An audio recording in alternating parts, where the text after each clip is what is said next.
May nakita ba kayong kakaiba bago masunog ang bahay ng mga Lirio? Wala naman ho eh. Kayo? Natutulog na ako ng mga oras na yun. Narinig ko lang, nagkakagulo ang mga tao sa labas. Nasusunog na pala ang bahay ni Mang Crisanto. Ganun ho ba? Tara pare, salamat po.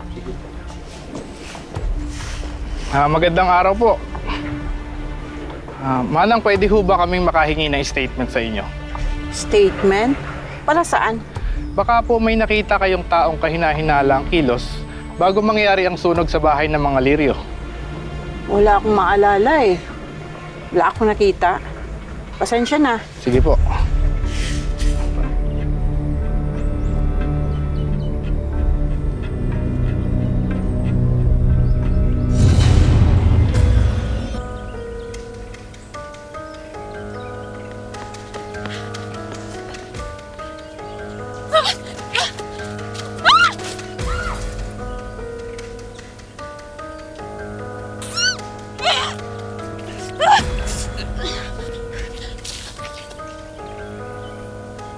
Berna, naglaga ako ng kamote. Gusto mo ba?